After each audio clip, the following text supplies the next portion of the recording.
9 y 7 de la mañana es la clave fundamental. Saber ahora cuál es el next step alrededor de ese cambio, de ese movimiento. Joe Biden no estará en la carrera presidencial de Estados Unidos. ¿A partir de ahora qué? José Luis Orella, muy buenos días. Muy buenos días. Antonio Alonso, muy buenos días. Buenos días, buenos días. José Luis, ¿y ahora qué? ¿Qué va a suceder después del movimiento al lado de Joe Biden? Bueno, pues es un poco el PRIT a las filas, ¿no? Es el equipo de Biden, vista que ya no podían seguir más con la imagen un poco desastrosa que había tenido Biden, bueno, pues el intentar mantenerse unidos detrás de la vicepresidenta, la única que está decidida a dar la batalla, porque también es su única oportunidad.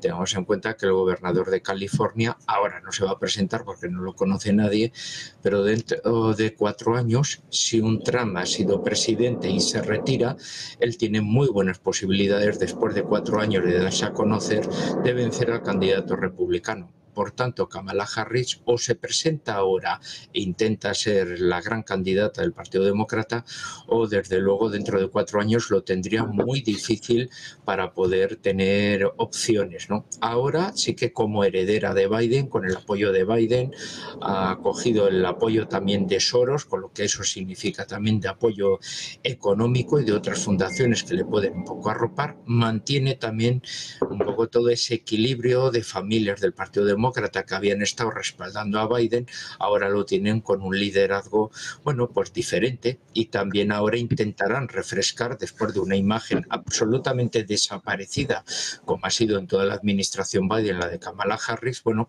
aquellas imágenes que se quedaron cuando la nominaron a vicepresidenta, ¿no?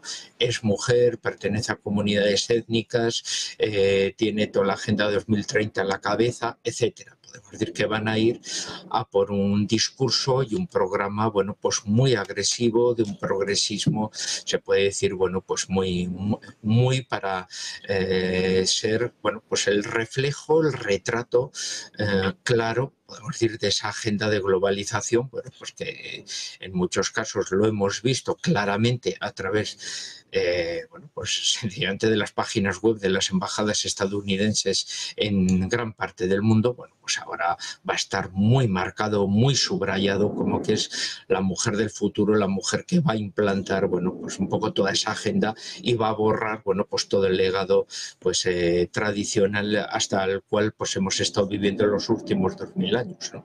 O sea que va a haber un ataque propagandístico muy fuerte con Kamala intentando mantener el equipo que ha estado sosteniendo y ha estado manejando como marioneta a Joe Biden. Esa yo creo que es la principal clave, cómo poder sobrevivir un equipo unido en la época post-Biden, pues utilizando a Kamala Harris, ¿no?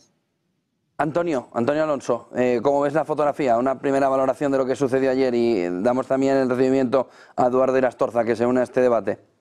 Buenos días, Eduardo. Buenos días.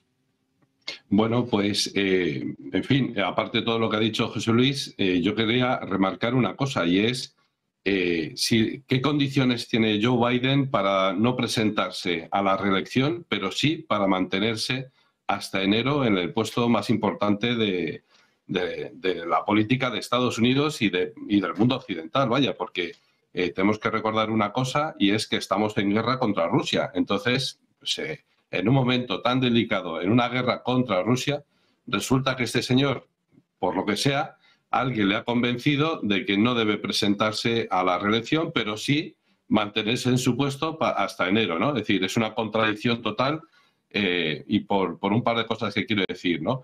Pero la primera es esa, es decir, ¿quién ha tomado esa decisión? Porque obviamente no es Joe Biden, porque no está para tomar ese tipo de decisiones. ¿Quién ha convencido a su entorno? Es decir, que su entorno ya sabemos que es Hunter Biden, su hijo, pero también su hermana, Valerie Biden, la hermana de Joe Biden, pero también Jill Biden, que es la esposa de Joe Biden, y también el ex senador Ted Kaufman, que es todavía más mayor que Joe Biden, pero al parecer, pues digamos, es el tiburón político del que se fía Joe Biden. Pero insisto, él no ha tomado esa decisión, alguien ha tomado esa decisión por él.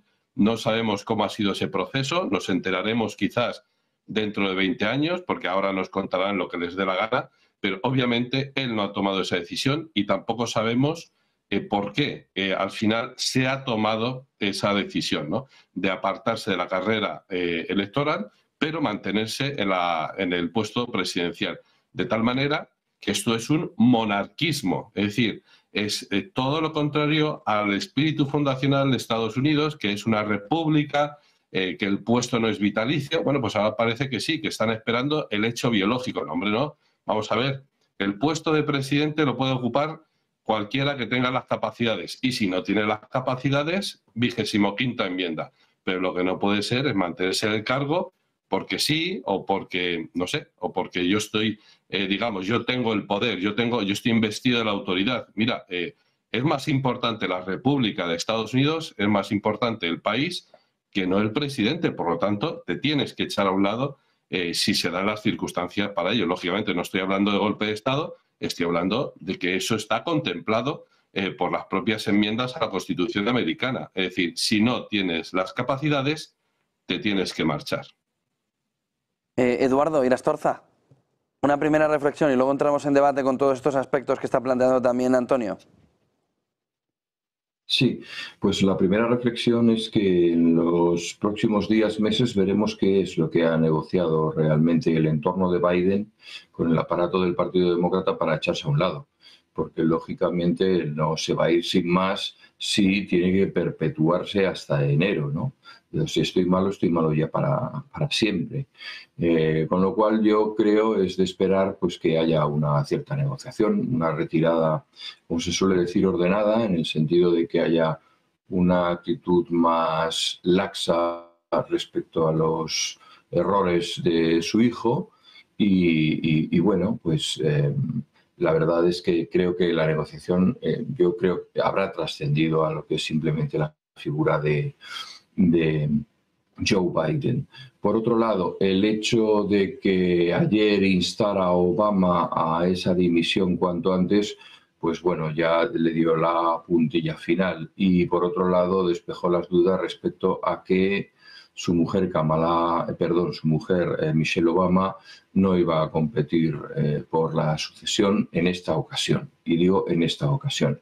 Yo creo que Kamala Harris también se quiere redimir de una trayectoria un poco gris durante su vicepresidencia. Es consciente de que las posibilidades de ganar son, en este caso, mínimas, y lo que van a hacer es preparar el terreno a un vicepresidente que tenga opciones en futuras ocasiones.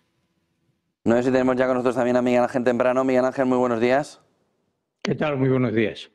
¿Cómo se ve la fotografía alrededor de este movimiento? Dice Eduardo, todavía Obama no. Michelle, ¿aún tendría tiempo? Yo creo que Michelle no va a ir ni ahora ni en el futuro, igual que tampoco lo va a hacer Clinton. Es decir, son cantos de sirena que no ha lugar. Y dentro de las altas esferas del Partido Demócrata es que ni se está contemplando, ¿eh? Y ayer hablaba con un alto miembro de la administración y me decía dos cosas. Lo primero, quien ha tomado la decisión ha sido su entorno y nadie sabe quién. No, dentro de la cúpula de la administración no sabemos quién la ha tomado, si él, su mujer, su hijo, todos en comandilla, pero está muy restringida. Todos tienen la sensación de que esta decisión la tomaron antes de anunciar de que estaba enfermo por COVID, que yo creo que todo el mundo duda que eso sea verdad, que esté enfermo por COVID, y ahora el problema está para los demócratas. Kamala Harris va a ser la primera o el primer candidato, ya no voy a hablar de mujeres o hombres porque claro, en su caso sería siempre la primera, el primer candidato a una elección que no ha ganado ni las primarias de su partido. Kamala Harris creo que no llegó ni al supermartes. Es decir, tuvo en su máximo punto, tuvo un 14% o ni llegó al 14, 13 y pico creo que fue, de apoyo dentro de sus filas en determinados estados. Entonces, a esa persona que además ha tenido un punto muy gris, y dicho sea de paso, yo he confiado muchísimo en las aptitudes de Kamala Harris, pues vamos a ver, es una derrota asegurada. Y de hecho yo creo que Obama, cuando no ha no ha apoyado abiertamente a Kamala Harris es porque está tan convencido como lo estoy yo de que va a perder. El candidato lógico ahora mismo es el gobernador por California, Gary Newsom. El problema de Gary Newsom es que es una figura completamente desconocida en los 3 estados donde se va a jugar la batalla. Y hablo siempre de 3 estados porque doy por hecho de que como no ganen en Nevada y Virginia, no tienen nada que hacer, entonces doy por hecho que los van a ganar, pero es que al día de hoy Nevada y Virginia los demócratas la tienen perdida. Entonces, bueno, yo creo que lo tiene prácticamente imposible el Partido Demócrata, salvo que emerja un candidato al calor de la Convención de Chicago y que con eso consigan que pite mucho. Tampoco creo que vaya a aceptar Gary Newsom ir de vicepresidente en la papeleta de Kamala Harris, porque el que vaya de vicepresidente lo que va a hacer es quemarse. Y yo creo que nadie, Gary Newsom, por ejemplo, creo que no quiere ir porque dice, no es la mía, ¿para qué me voy a quemar ahora en unas elecciones que están perdidas? Ya iré a las siguientes. Entonces, la sensación que yo tengo es que esto era una decisión tomada hace unos días, no sé exactamente por quién. ¿No hace unos meses? Y creo que muy poca gente. ¿Temprano? ¿No hace unos meses? No. Yo creo que hace poco tiempo, hace escasamente una semana, semana y media, que se debió de tomar esta decisión. Por lo menos es lo que más me dicen desde allí, y que eso desencadenó el que este hombre pues anunciara de que estaba enfermo y que bueno pues ahora anuncien la retirada. Ahora les toca a los demócratas una jugada muy complicada y más conociendo cómo funciona el sistema allí. Es muy, muy complicado. Porque acaban de abrir los votos a todos los candidatos. Ahora mismo los representantes no son representantes de nadie, porque por quien fueron elegidos ya no se presenta. Ahora tienen libertad, pero curiosamente son ellos, no son otros. O sea, la cosa es bastante compleja, ¿no? Entonces, bueno, vamos a ver a quién ponen. Y yo creo que lo vamos a ir viendo en los próximos días a medida que vayamos viendo encuestas y encuestas nuevas, porque las que hay ahora donde compiten esas encuestas Harris con Trump no valen, porque Kamala Harris todavía era vicepresidenta. ¿Estáis de acuerdo? Ahora hemos debate. ¿Estáis de acuerdo en que no tiene prácticamente opciones el Partido Demócrata? Alonso, Irastorza, Orella. Bueno, hombre, yo creo que lo ha salido, sí. No, que la verdad es que no sabemos al final cómo va a transcurrir la jornada electoral, porque la cuestión no es tanto lo que digan las encuestas, que eso, en fin, va a barrer Donald Trump, sea quien sea el que pongan enfrente. Es cierto que la sociedad americana está muy polarizada, es cierto, digamos, que son 2 bloques bastante bien enfrentados, pero obviamente el espectáculo que acaba en los últimos 3 años, quiero decir, que acaba de dar Joe Biden y el Partido Demócrata de mantener en el poder a una persona con estas capacidades tan mermadas, pues tampoco ha hecho cambiar de opinión a muchos demócratas. Es decir, la gente que es anti-Trump, porque ese es el punto de la línea de fractura, es ser o pro-Trump o anti-Trump, ¿no? Entonces, la gente del Partido Demócrata que tiene 2 dedos de frente, etcétera, etcétera, no va a votar por Trump ni va a dejar de ir a votar. Van a votar por cualquier candidato que pongan allí. Aunque sea una silla vacía, le van a ir a votar. No estoy hablando de irracionalidad, estoy hablando de que la sociedad americana está muy polarizada, es decir, está muy enfrentada y por supuesto, a mí lo que me da miedo es que gane quien gane, o sea quien sea al que declaren ganador, que esta es la cosa, porque la sospecha de fraude electoral está todavía pululando por los comicios del año 2020 y ese fantasma no ha sido conjurado, no ha sido pues espantado todavía de la mente de muchos americanos y, por supuesto, el fantasma del fraude electoral en estas elecciones, pues vamos, no es que esté más que presente, es que está ahí, ¿no? Y entonces, sea quien sea el que declaren ganador, mi duda es, el resto lo aceptará, porque ya cuando ganó Trump la última vez, en los comicios del año 2016, pues en el ínterim, entre la victoria de noviembre y la toma de posesión de enero, bueno, pues ya hubo rumores de, bueno, a lo mejor no puede llegar a tomar posesión por la cantidad de escándalo que se montó en las calles, los disturbios, las protestas, niños apaleando figuras de Donald Trump. En fin, esa es mi gran duda, de que sea quien sea el que declaren ganador, pues al final a lo mejor no puede llegar a tomar posesión. Esa es mi gran duda. ¿Orella? Bueno, un poco siguiendo un poco esa particularidad. Lo que está claro es que, como bien ha señalado, uno de los puntos claves es la candidatura de Donald Trump, que es la que polariza un poco toda la campaña. Y ese protagonismo, ya el último que va a tener él, también por razón de edad, pues tiene varias características propias con respecto a su primer mandato.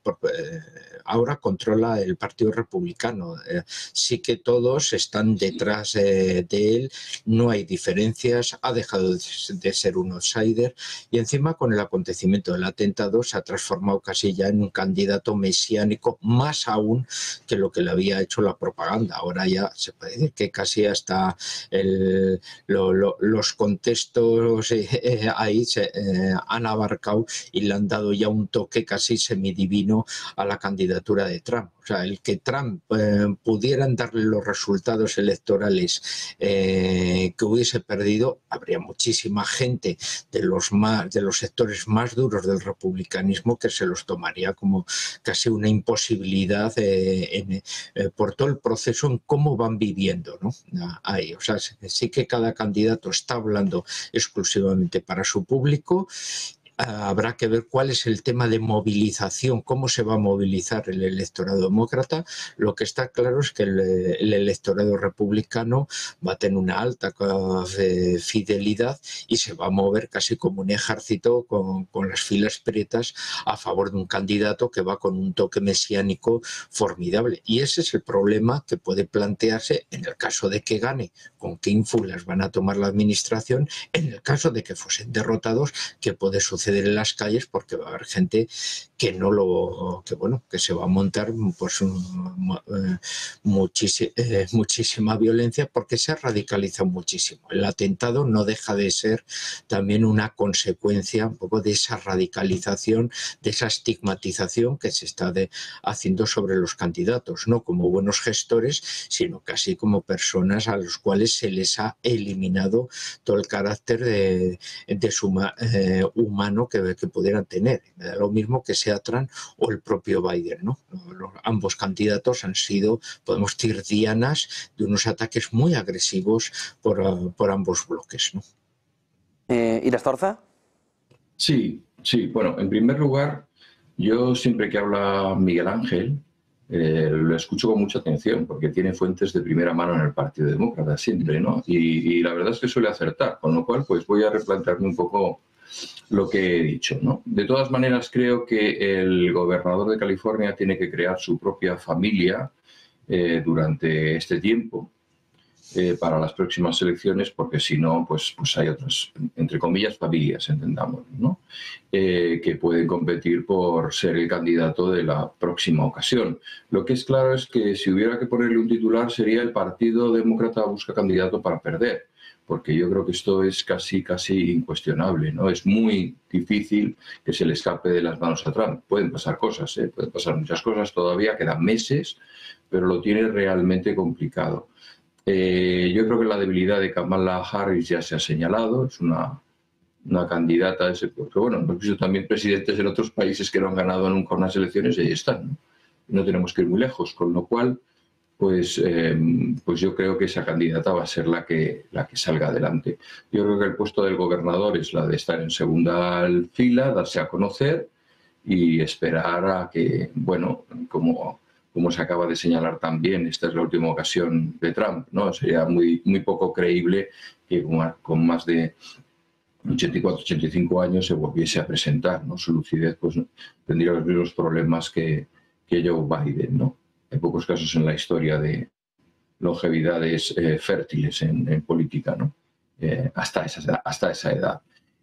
Con lo cual eso, buscamos candidato para dar la cara a Trump. Efectivamente hay una polarización y yo creo que están jugando la baza más marketingiana que se puede jugar, que es frente a un Trump absolutamente wasp, pues una candidata mujer, minoría étnica y tal, eso puede polarizar un voto emocional, y a mí ahí sí hay algo que me preocupa, y es que el debate político en Estados Unidos ha cambiado de aspectos tan ideológicamente dispares como los que se dan en este momento. Estados Unidos ha renunciado en muchos aspectos a una política de Estado unificada entre los dos partidos, algo que siempre se ha seguido, y ahora vemos que incluso en política exterior, unos más partidarios de estar más presente en Europa, otros más partidarios de entenderse con China.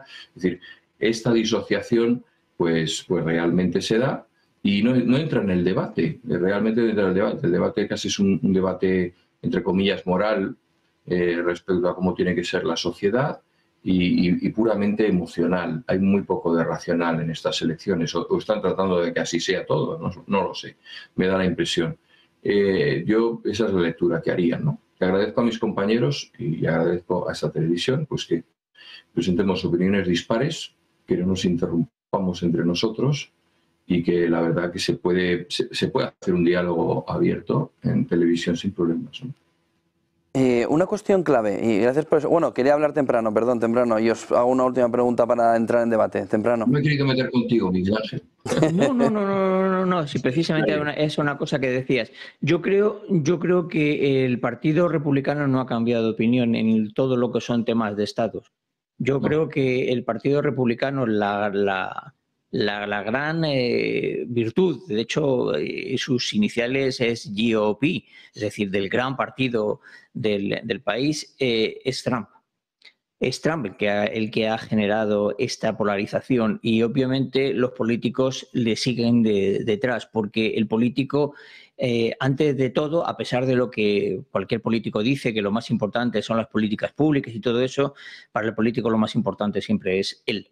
Entonces, los políticos están siguiendo a un cambio de opinión radical que ha impuesto su candidato, que tiene una legión de seguidores como no se había visto nunca, que es Trump. Yo creo que la gran mayoría del Partido Republicano sigue pensando en política exterior prácticamente lo mismo que estamos viendo que está intentando implementar los demócratas. Lo que pasa es que Trump es una figura totalmente disonante de todo esto. Simplemente hay que leer cualquiera de los 3 libros que escribió sobre él, Bob Woodward, donde decía que Cornell, que era el secretario de Comercio, le explicó por activa y por pasiva que era una barbaridad intentar integrar lo que se había llevado a China, integrarlo en Estados Unidos, porque los americanos tenían que hacer las cosas de valor añadido y dejar las que tenían menor valor añadido a los chinos. Es decir, alguien que no es capaz de llegar a entender esto es quien gobierna realmente ese país, o quien gobernaba ese país y tiene todas las posibilidades de gobernarlo. Es decir, es un elemento totalmente disonante al cual el resto pues se ve obligado a seguirle, o por lo menos a seguirle de cara a la voz al público en general. Quería preguntaros si hay algún peligro para Estados Unidos tener un presidente como Biden en los próximos 4 meses. Es decir, si un hecho inesperado, si un hecho no previsible, puede poner a Estados Unidos con un presidente que no puede ir a una carrera presidencial en una situación de peligro, en un mundo en guerra como el que vivimos. ¿Qué opináis?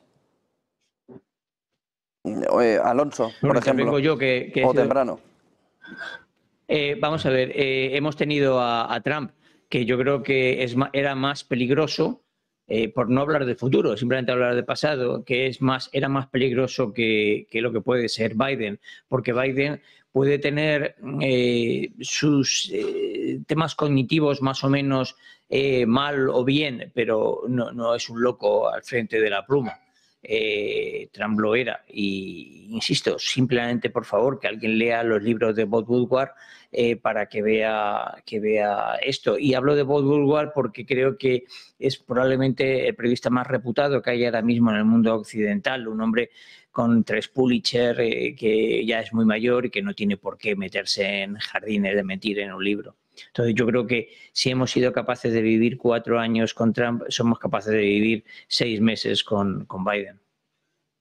Yo soy de la opinión totalmente contraria, Miguel Ángel, respetando mucho tu opinión, pero yo creo que el auténtico peligro no es Donald Trump. De hecho, en sus 4 años de mandato no inició ninguna guerra Eso es lo que está constatado y eso es tan verdad como la opinión de Bob Woodward. Y la verdad es que, bueno, que le diga el secretario de Comercio que no se puede traer todo eso de China para Estados Unidos, bueno, pues a lo mejor Donald Trump tenía buenas razones para desoír el buen consejo que le daba su secretario de Comercio, porque a lo mejor se dio cuenta de que si saca fuera de Estados Unidos todas las empresas, pues efectivamente pues Estados Unidos se va a quedar sin trabajo, ¿no? Y pensar que en Estados Unidos solo se puede producir valor añadido, claro, nos está fastidiado. Podemos hacer la carta a los Reyes Magos y decir, no, en España que solo se produzca trabajo, perdón, solo se crea trabajo de nivel y de categoría y que todos los del sector servicios, los bares, los restaurantes, los hoteles, sean servidos por africanos y sudamericanos. Pues muy bien, se puede hacer la carta a los Reyes Magos, pero si los españoles no tenemos la formación suficiente para tener empleos de nivel y ser todos ingenieros, pues eso es lo que hay, ¿no? De todas formas, en el tema de la política exterior, yo creo que es mucho más peligroso Joe Biden, y además un Joe Biden demente, que no es él quien lleva la política exterior del país, eso está bastante claro, no solo por la pésima imagen que está dando de sentarse en sillas que no existen, o saludar a gente que no existe, en fin, ese tipo de cosas, sino porque ha tomado una serie de medidas o de decisiones que van en contra de la estabilidad mundial. Aquí quien ha desestabilizado bastante no es Donald Trump, es Joe Biden. Es decir, se ha gastado 200.000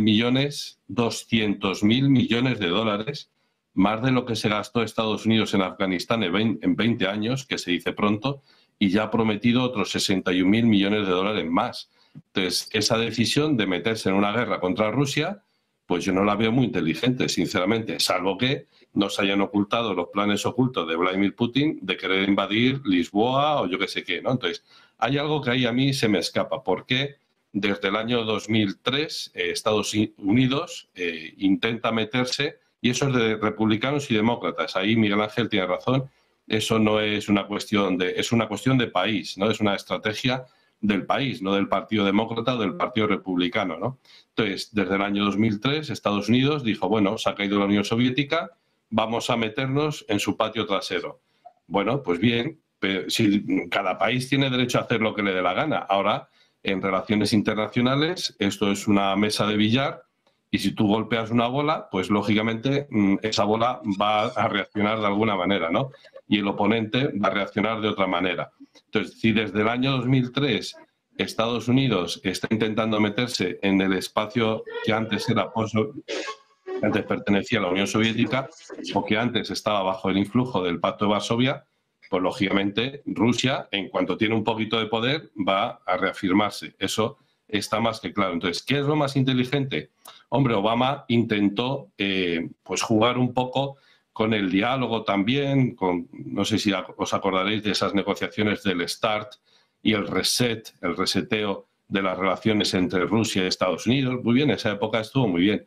Pero después de eso vino 2014 y el Euromaidán y te montamos aquí en tu patio trasero más auténtico, que es Ucrania, te montamos un golpe de Estado. Bien, bueno, pues eso tiene una serie de consecuencias y hasta ahí dijo Vladimir Putin, pues se acabó, hasta aquí podemos jugar, ¿no? Y ya lo último que digo de esto es cuidado, porque estamos efectivamente entrando en un escenario mundial, global, en el que Estados Unidos mueve pieza, pero ya estamos en otro orden internacional en el que a ese Estados Unidos mueve pieza, también tenemos a una Rusia y a una China y otros países que también mueven pieza. ¿Estados Unidos quiere plantar armas nucleares en Alemania? Bueno, pues, en fin, pues él verá. Pero ¿y qué tal si Rusia planta armas nucleares en Cuba? ¿No? No, hombre, ahora ya todo el argumento de los estados son independientes y pueden hacer lo que quieran con su territorio y tal, y nadie tiene por qué sentirse amenazado, a ver qué tal le suena, ¿no? Entonces, cuidado, porque si empezamos a remover las aguas, pues este es el resultado que tenemos. Y eso viene de Biden, eso no viene de Trump. Trump, el hombre, lo que quiso fue sacar a Estados Unidos de todas las guerras y no comenzó ninguna, y este dato parece que se nos olvida. No sé si quieres contestar, Temprano. Vamos a ver. Por alusiones, es que tendría que contestarte todo, pero Biden, en primer lugar, es un político. Yo la experiencia de tantos años me ha demostrado que desgraciadamente la política es una profesión donde los outsiders, cuando llegan, pueden saber mucho de una cosa que creo que no ocurre en Trump, dicho sea de paso, pero no es aplicable porque la política es un paso más allá de lo que es simple y llanamente el llegar allí e intentar implementar tus ideas o tus gerencias. Yo creo que Trump ha llegado allí intentando cambiar absolutamente todo sin conocimiento de nada. Cuando Corm les decía eso es porque efectivamente el valor añadido es el que hace que los sueldos se paguen a unos determinados ratios. Es decir, el americano no quiere ganar $3 la hora en fabricar absolutamente nada. Nada, eso no, pero vamos a ver, ni el del cinturón industrial, que ahora se está hablando tanto de él a través de G.D. Vance. O sea, el americano lo que quiere es que le paguen el sueldo que gana actualmente. Y le dicen, ya, pero es que mira, esto que tú quieres fabricar a 8, lo compro a 3. Y entonces, pues no cuadra. Te lo voy a traer de China, que nos lo llevamos a China, y lo tienes que hacer a 3, porque a 8 ya no somos competitivos. Eso no lo quiero. Es decir, la historia hay que contarla completa, porque si no entras en la demagogia que tiene Trump de decir que lo que voy a hacer es que traerme todo otra vez aquí para que no haya ningún tipo de desempleo en Estados Unidos y todo el mundo trabaje. No, el americano quiere determinado tipo de trabajo y lo quiere a determinado tipo de sueldo. No lo quiere a cualquier precio ni en cualquier condición. Entonces, ¿por qué hay inmigración en Estados Unidos? Pues porque resulta que los inmigrantes de América Central vienen a hacer el trabajo que no quiere el americano hacer. Seamos realistas. Y en España ocurre exactamente igual. Cuando dices, no, que la gente trabaja en el campo, dices, ya, pero es que en el campo hay que trabajar de sol a sol, con lluvia, con frío y tal, y me pagan a no sé cuánto la hora y yo quiero ganar 3 veces más. Entonces, seamos realistas. Yo estoy de acuerdo en la inmigración, ¿eh? Yo estoy completamente de acuerdo en la inmigración, y la inmigración legal, no en la ilegal. En esa no estoy en nada de acuerdo. Claro, lo que tú no puedes es querer todo, que yo creo que lo que quiere Trump, que es el populismo. Si nos damos cuenta, este tipo de políticas que dice Trump, las dice también la ultraizquierda. Y es que lo más curioso de decir la ultraizquierda y la ultraderecha acaban diciendo absolutamente siempre lo mismo. Y es lo irrealizable, que es donde yo entiendo que está el problema con Trump. Astorza y Orella, ¿cómo veis también si estos 4 meses pueden ser un peligro para Estados Unidos? Hombre, yo soy más optimista en ese aspecto. ¿Por qué? Pues porque Biden, que es una persona, como vemos, que no tiene las condiciones, sí que tiene un equipo que claramente, lo hemos comprobado, lo está manejando un poco en todos los aspectos. O sea que otra cuestión es que desconfiemos algunas veces de este tipo de políticas que puedan desarrollar, que todos los presidentes las han tenido. O sea, no solo es un Trump que decide que el general Soleimani, pues vamos a volarlo en pedazos y así a los iraníes se les para su apoyo a los grupos terroristas. Podemos decir que lo tenemos en Kennedy cuando decide autorizar el golpe de Estado en Vietnam contra el presidente Diem, ¿no? Entonces, bueno, o sea, todos los presidentes tienen una agenda con sus rasgos de haber ejercido como primera potencia del mundo y han pegado de repente, bueno, pues sustos que nos han llevado casi a bordes muy peligrosos, ¿no? Un poco porque Estados Unidos siempre se ha comportado de una manera, bueno, pues un poco también mesiánica en algunos momentos en su política internacional. En este caso yo creo que Biden no tiene un poco ese comportamiento, tiene un equipo alrededor y como no sea que de repente por salvar la honra de su hijo, bueno, pues decida hacer una cuestión masiva, yo creo que tienen elementos de equilibrio suficientes como para imposibilitar un poco este tipo de aspectos, ¿no? En otro programa pasado también incluso hablábamos que incluso en un caso de victoria de Trump, bueno, también el legislativo, los poderes existentes en Estados Unidos obligarían a la nueva administración Trump, bueno, pues a unos procesos de adaptación, de contención, un poco en lo que ha sido el mensaje electoral que pueda darle un poco la victoria en ese ámbito. Porque luego, bueno, pues hay que configurar mayorías, es más complicado que en Europa. Aquí Miguel Ángel sabe más un poco de esas configuraciones, que en ese aspecto, por ejemplo, Biden ha demostrado su talento político, de conseguir grandes apoyos a través del grupo demócrata, pero con los grupos divergentes republicanos, y hay en muchos casos, bueno, pues ahí es donde se ha dilucidado en muchos aspectos esa política interior que está, podemos decir, tan valiosa un poco para el ciudadano, y que muchas veces es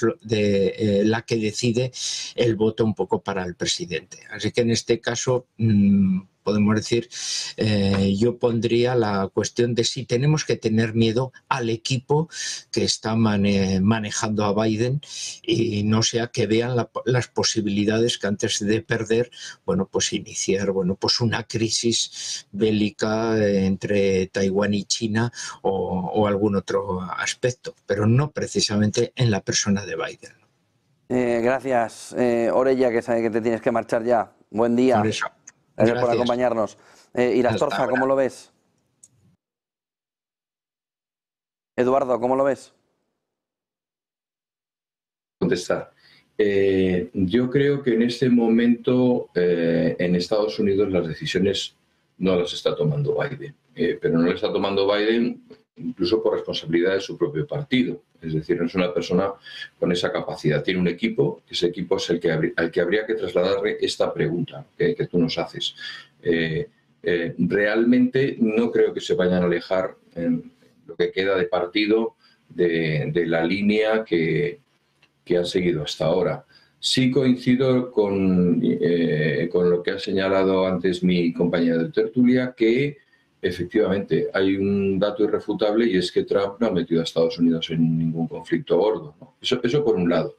Después, respecto a que en Estados Unidos nadie va a trabajar por 3 euros, efectivamente, si no es inmigrante, como ha señalado Miguel Ángel, pues difícilmente lo va a hacer, ¿no? Con lo cual, pues yo creo que el problema no es tanto qué es lo que hay que hacer, sino la gestión de los tiempos, una retirada ordenada. Es algo que no está ocurriendo en Estados Unidos ni en ningún país occidental. Es decir, tenemos que acostumbrarnos a que ya no somos los hegemones del mundo, y por lo tanto pues tenemos que negociar, tenemos que movernos, tenemos que actuar de otra manera. ¿Esa retirada ordenada qué significa? Pues que el señor que vive al lado de alguno de los 4 grandes lagos y que ha estado produciendo cosas que ahora se fabriquen en China, pues se sienta lo suficientemente seguro de su futuro como para no cambiar su voto tradicionalmente demócrata. Esto no se ha conseguido, esos tiempos no se han cubierto, y nos hemos encontrado con algunas contradicciones. Por ejemplo, el G5. El G5 y todo lo que ha habido. Os recomiendo un maravilloso documental en Movistar de las guerras cibernéticas, que habla precisamente de esto, ¿no? Pues lo que no se ha conseguido es que China haya cogido ya la delantera en muchos aspectos. Está muy bien eso de orientarte a supervalor añadido, pero es que resulta que el resto ya está en condiciones de hacerlo, incluso hacerlo mejor que tú. A veces pensamos en China y pensamos en los bazares de todo a 100. Eso era China 1.0. China 2.0 fue la China que abrió las puertas a Occidente, no al Partido Demócrata, a todo Occidente, y le dijo: ven aquí a producir, tienes un mercado, pero con una compañía mía como socia que va a aprender, y llegado el momento, pues nos encontramos con un Huawei que es un 3.0, que ya es quien desarrolla eso.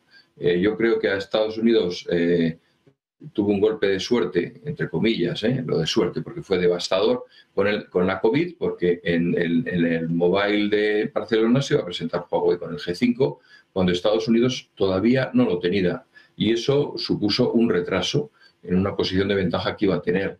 Luego hay otros aspectos, como es parte de esa estrategia de retirada ordenada, que es no podemos depender de Taiwán para todos los chips, y de hecho es una cosa bien que ha hecho la administración demócrata, negociar que trasladen parte de su producción a Estados Unidos, porque eso es absolutamente clave.